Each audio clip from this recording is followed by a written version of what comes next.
quand t'as Ip Man d'un côté et Neo de l'autre. La belle ville de Paris. Il y a tellement de combos qu'on dirait une masterclass de Chief.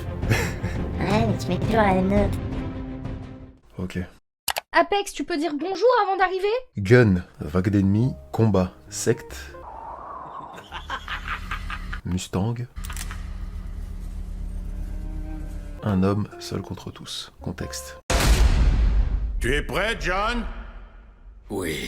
L'organisation de la Grande Table détruit le Continental de New York et cause une mort marquante. Le marquis hérite de grands moyens et sort Kane de sa retraite sous menace de tuer sa fille, lui donnant une dernière mission avant de pouvoir se retirer sans la mettre en danger, tuer le John Wick. Ce qui nous promet un sacré combat à l'affiche, Donnie Yen contre Keanu Reeves. S'en suivra une grande traque dans plusieurs pays du monde pour venir finir dans notre belle capitale, la ville de l'amour. La belle ville de Paris.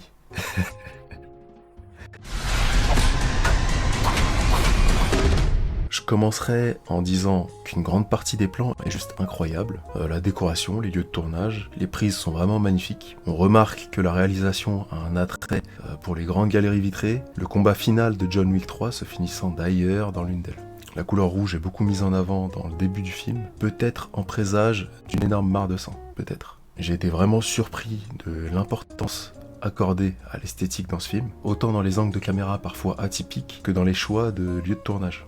Les chorégraphies de combat sont impressionnantes. Il y a tellement de combos qu'on dirait une masterclass de Chief. Chili, ton maillot de Paris, c'était du 4XL ou tu pèses 40 kilos? Mais bon, tu me diras, c'est un peu le minimum quand t'as Ip Man d'un côté et Neo de l'autre. Je suis pas un grand fan des John Wick. Je ressors toujours de la salle avec ce sentiment que le film manque un petit peu d'âme. Et je me sens vraiment con de regarder un gars tabasser 1000 Stormtroopers à lui tout seul sans jamais prendre une balle. Mais bon, faut se dire que le gars fait du Warzone dans Paris et la hype change. Non, parce que plusieurs fois je me suis demandé si c'était pas la bande-annonce de Warzone 3. Il y a vraiment beaucoup trop de coïncidences. Alors Keanu Reeves dans le rôle de... Bonjour, Monsieur Wick. Le rôle lui colle un petit peu à la peau. Faut dire que c'est pas étonnant quand on sait qu'à la base, l'histoire de John Wick est inspirée de la vie de Keanu Reeves. On le sent impliqué et il aurait même tryhard pour réaliser certaines cascades lui-même. Par exemple la scène où il drift en Mustang, celle où il ramasse le gun par terre aussi. Respect. Donnie Yen dans le rôle de Kane. Alors un personnage beaucoup moins sérieux que Ip Man, dont je suis fan d'ailleurs. Plutôt dans un humour détaché, mais je l'ai trouvé excellent dans le rôle. Le fait qu'il soit aveugle dans le film rend ses chorégraphies d'autant plus spectaculaires. Un personnage badass qui en impose à chaque apparition. Pour moi, c'est le MVP du film. Après, il y a Kanye West.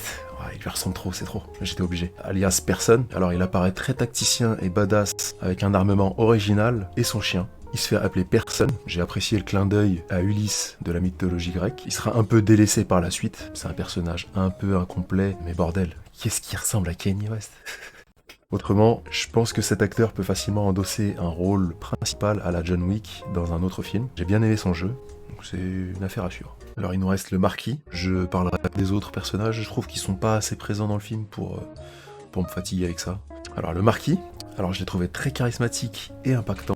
La rencontre avec Person est une masterclass pour moi. Je vais pas vous spoiler la scène, allez juste voir ça, c'est énorme, vraiment, j'ai kiffé. En conclusion, j'ai trouvé le film vraiment agréable à regarder. C'est dans le haut du panier en termes de combat et de chorégraphie, et puis même en termes de plan. Mais faut pas s'attendre à des émotions et à un scénario monstrueux. Tout tourne autour de la bagarre, et c'est pas un reproche, on a un petit peu signé pour ça aussi. Par contre, le film dure 3 heures, je pose ça là. Et c'est l'heure de la note. Personne. Même vous. Bon, comme d'hab, je vais noter en fonction de ce que ça veut faire et un petit peu en fonction de mon ressenti perso. Pour le temps que ça a dû leur prendre de créer toutes ces chorégraphies complexes, pour la passion et pour la qualité du rendu, je mettrai à ce film-là un bon 8 sur 10. Ouais, mais tu mets toujours la même note. Ouais, mon pote. Je vais pas défoncer tous les films non plus. Mais bon, à tous ceux qui veulent du sang, patience. Shazam. Et donc, le plus important, c'est la famille!